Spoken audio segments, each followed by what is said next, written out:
ಸಾಲು ಸಾಲು ಹಣತೆಗಳ ನಡುವೆ ಕುಕ್ಕೆ ಸುಬ್ರಹ್ಮಣ್ಯ ದೇವರ ಲಕ್ಷದೀಪೋತ್ಸವ ಭಕ್ತಿ ಸಡಗರದಿಂದ ನಡೆಯಿತು. ಪಂಚಶಿಖರಗಳನ್ನೊಳಗೊಂಡ ಚಂದ್ರಮಂಡಲ ರಥದಲ್ಲಿ ಸುಬ್ರಹ್ಮಣ್ಯ ದೇವರ ಉತ್ಸವ ನಡೆಯಿತು. ಈ ದೇವಳದ ಅರ್ಚಕ ವೇದಮೂರ್ತಿ ರಾಜೇಶ್ ನಡ್ಯಂತಿಲ್ಲಾಯರು ಉತ್ಸವದ ವಿಧಿವಿಧಾನ ನೆರವೇರಿಸಿದರು.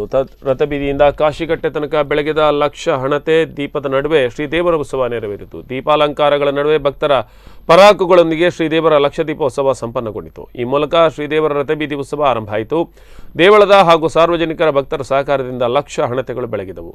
ಇದು ಉತ್ಸವಕ್ಕೆ ವಿನೂತನ ಕಳೆ ನೀಡಿತು. ಶ್ರೀದೇವಳದ ಗೋಪುರದಿಂದ ಕಾಶಿಕಟ್ಟೆ ತನಕ ಹನುಮಂತಗುಡಿ, ಸವಾರಿ ಮಂಟಪ, ಆದಿಸುಬ್ರಹ್ಮಣ್ಯ ಬೈಪಾಸ್, ಕುಮಾರಧಾರ ಸೇರಿದಂತೆ ಕ್ಷೇತ್ರಾದ್ಯಂತ ಹಣತೆ ದೀಪ ಬೆಳಗಿತ್ತು. ಈ ಮೂಲಕ ಲಕ್ಷ ದೀಪೋತ್ಸವದಂದು ಲಕ್ಷ ದೀಪ ಪ್ರಜ್ವಲಿಸಿದಂತಾಯಿತು. ಲಕ್ಷ ದೀಪೋತ್ಸವ ಸಂದರ್ಭ ವಿವಿಧ ಸಂಘ ಸಂಸ್ಥೆಗಳು ಹಾಗೂ ಭಕ್ತಾದಿಗಳಿಂದ ಶ್ರೀ ದೇವಳದ ರಥಬೀದಿಯಿಂದ ಕಾಶಿಕಟ್ಟೆ ತನಕ ಕುಣಿತ ಭಜನೆ ಹಾಗೂ ಭಜನೆ ನೆರವೇರಿತು. ಈ ಮೊದಲು ಆದಿಸುಬ್ರಹ್ಮಣ್ಯದಲ್ಲಿ ದೀಪಾಂಕೃತ ರಂಗಪೂಜೆ ನಡೆದಿದ್ದು, ದೇವಾಲಯದಲ್ಲಿ 16 ಮಡಿಕೆಗಳಲ್ಲಿ ಮಣ್ಣು ಮತ್ತು ಮರಳನ ಮಿಶ್ರ ಮಾಡಿ ಅದರಲ್ಲಿ ನವಧಾನ್ಯಗಳನ್ನು ಬಿತ್ತು ಅಂಕುರಾರ್ಪಣೆ ವಿಧಿವಿಧಾನಗಳು ನೆರವೇರಿತು. ಮಹಾಪೂಜೆ ಬಳಿಕ ಶ್ರೀದೇವರ ಹೊರಾಂಗಣ ಉತ್ಸವ ಆರಂಭ ಆಗಿದೆ.